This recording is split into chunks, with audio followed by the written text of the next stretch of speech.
कोई संतान नहीं। आगे स्कूल में कैसे भर्ती हो, तो गुरु वशिष्ठ मुनि के पास गए। गुरुदेव ने कहा, दशरथ आप मेरी बात का विश्वास करिए, मुझे प्रतीत होता है आपकी भाग्य रेखा कहती है आपके भाग्य में एक पुत्र नहीं 4 पुत्र विधाता ने लिखे हैं। आपके 4 पुत्र होंगे, लेकिन एक काम करिए, आपको पुत्र ऋषि यज्ञ करना है। श्रृंगी ऋषि यज्ञ करेंगे, उसके बाद में आपकी मनोकामना पूर्ण होगी। बड़ी विचित्र बात है, राम जी के वंश में बिना यज्ञ के किसी राजा को संतान नहीं हुई, और कन्हैया जी के वंश में बिना युद्ध के किसी की शादी नहीं हुई। हर शादी में युद्ध हुआ है, और राम जी के वंश में बिना यज्ञ के संतान नहीं हुई। उधर क्या हुआ, प्यारे महाराज दशरथ श्रृंगी ऋषि को बुलाते हैं, और बड़ा सुंदर पुत्र कामिष्ठ यज्ञ हुआ है।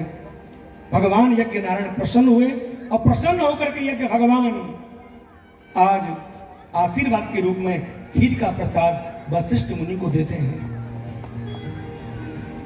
अपने शिष्य दशरथ को दे दो, ये अपनी रानियों को प्रसाद बांटेंगे। आशीर्वाद है, इस प्रसाद के प्रभाव से इनके घर में 4 पुत्रों का जन्म होगा। महाराज दशरथ आज गदगद हो गए, प्रसन्न हो गए। देखो, जब तुम घर से भागवत भगवान को अर्पण करने के लिए कुछ वस्तु लाए, तो वस्तु थी, कोई फल था प्यारे, या वस्त्र थे, लेकिन भगवान के चरणों में अर्पण करने के बाद वो प्रसाद बन गया। और प्रसाद हमें गुरु गोविंद के हाथों से मिले तो निश्चित उससे हमारा भाग्य उदय होता है, हमारे जीवन के संकट समाप्त होते हैं। कभी प्रसाद का अनादर नहीं करना चाहिए, प्रसाद तो प्रसाद है। तो महाराज दशरथ उस खीर के प्रसाद को लेकर के जाते हैं। अर्धभाग कौशल्याय दीना, आधे भाग में 2 हिस्से किए माता सुमित्रा और कैकेयी के लिए। जब तीनों रानियां उस प्रसाद को ग्रहण करने के लिए तैयार हुई, क्या भगवान की एक लीला घटी। माता सुमित्रा के हाथ में प्रसाद तक दोने में एक आकाश से उड़ती हुई एक चील आई, और चील ने माता सुमित्रा के हाथ में ऐसा झपट्टा मारा, उस खीर के दोने को लेकर के और आकाश की तरफ उड़ गई। उधर माता सुमित्रा बड़ी दुखी हुई कि मुझे मिला हुआ प्रसाद और मेरे हाथ से छिन गया। लेकिन यहाँ पर कैकेयी माँ ने और कौशल्या ने कहा, बहन आप हिम्मत रखिए, अभी प्रसाद हमारे पास में है, हमारा प्रसाद हमने पाया नहीं है, अपने प्रसाद में से आधा आधा हम तुमको जरूर देंगे। तो दोनों ने आधा आधा प्रसाद आज सुमित्रा माँ को दिया।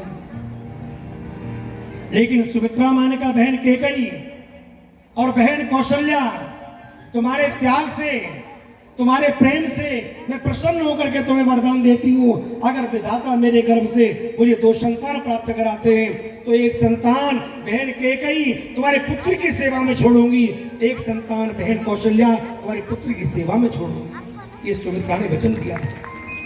उधर क्या हुआ, सुमित्रा माँ के भाग को लेकर के चील उड़ी थी एक पर्वत के ऊपर। कौन? अंजना माता, हनुमान जी की माँ तपस्या कर रही थी, और तपस्या करते करते उनको एकदम से बड़ी भूख सी लगी और उबासी आई। जैसे अंजनी माता ने अपना मुख ऊपर किया है, उसी समय क्या हुआ कि चील के पंजे से वो खीर का दोना छूट गया, उल्टा हुआ। उसमें जो खीर थी वो माता अंजना के मुख में चली गई, जिसको ग्रहण करने से हनुमान जी का जन्म हुआ। हनुमान जी जय हो। हनुमान जी के जन्म के विषय में और भी कथा है। शंकर शोभन केसरी नंदन, ये वायु पुत्र भी हैं, केसरी पुत्र भी हैं, और शंकर जी के अवतार रहे। दूसरी कथा अलग प्रकार से है, और ऐसा महापुरुषों ने कहा है वो खीर का दोना उनको मिला था, जिससे हनुमान जी का जन्म हुआ। उधर प्यारे तीनों रानियों ने खीर ग्रहण करी है। जातन से हर गर्वई आए, सकल लोक सुख संपत्ति छाए। अब तो माता कौशल्या जी को स्वप्ने में ठाकुर जी दिखाई देते हैं। शास्त्रों में कहते हैं जिनको सपने में अपने गुरुजी, अपने ठाकुर जी, अपने इष्ट देव दिखाई पड़ते हो या गौ माता स्वप्न में दिखाई पड़ती हो, तो ऐसे साधक को, ऐसे भक्त को उसी जन्म में साक्षात ठाकुर जी दर्शन देते हैं, उसी जन्म में देते हैं। उसको बार बार जन्म मृत्यु का चक्कर ही खत्म हो जाता है। जो व्यक्ति स्वप्ने में अपने गुरु के, गोविंद के, गौ माता के, अपने इष्ट के, सत्संग के जो दर्शन करता है, इसी जन्म में भगवान को प्राप्त कर लेता है वो जी। अब कौशल्या मैं स्वप्न में क्या देख रही है? नारायण को देख रही है। गुरुदेव के पास गई, गुरुदेव मैंने स्वप्ने में ठाकुर जी देखे हैं।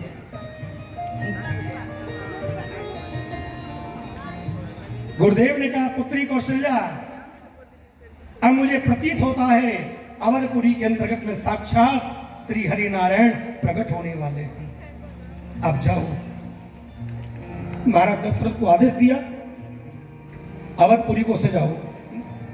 जैसे आज हमारे अग्रवा धाम में, अग्रसेन गौशाला में आज हमारे सभी भाइयों ने ठाकुर जी के मंदिर को कितना दिव्य सजाया है, अलौकिक सजाया है। और भगवान की खुशी में हमें ये सब कार्य करना चाहिए, सेवा करनी चाहिए। जितना आप सजाओगे उतना ही आपका मन सुंदर बनेगा प्यारी, और जब मन सुंदर बनेगा तो ठाकुर जी हमारे हृदय में आएगा। बोलिए वृंदावन बिहारी लाल की जय हो। आज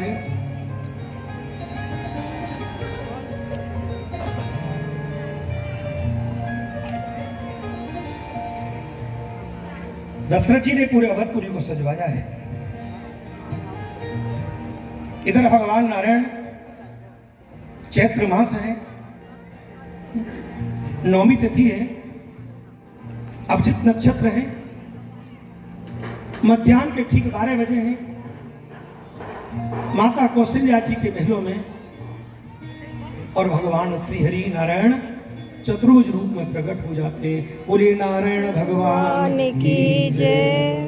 कि भई प्रगट कृपाला, दीन दयाला, कौशल्या हितकारी, हर्षित महतारी, मुनि मनहारी, अद्भुत रूप विचारी, लोचन अभिरामा, कर्ण घनश्यामा, निज आयुध भुज चारी, भूषण मनमाला, नयन विशाला, सो सिंधु करारी, कह दोई करी जोरी, स्तुति तोरी, कहीं विद करो अनंत, गुण ज्ञाना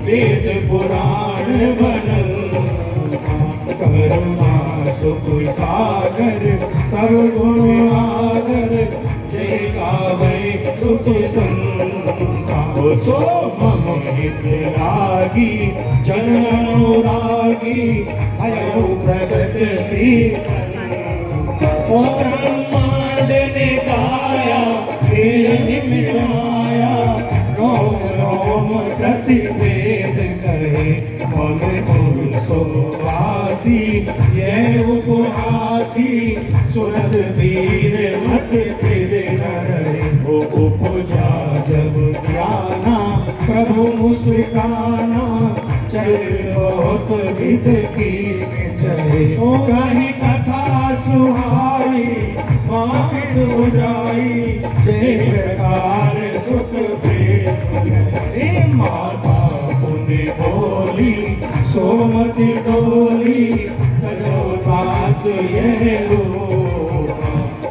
जैसे सुलीला, अति प्रिय सीला, यह सुख परम अनोखा, सुने वचन सुजाना, रोहन खाना, होए बालक सुर दोहा, ये चरित गावै, हरिपद पावै, तेन परै भव तूपा, यहाँ तेन परै भव तूपा, यहाँ तेन परै भव तूपा।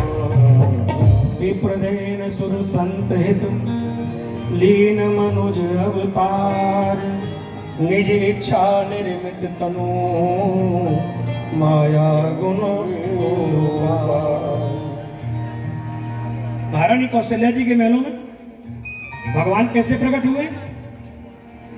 कैसे प्रकट हुए?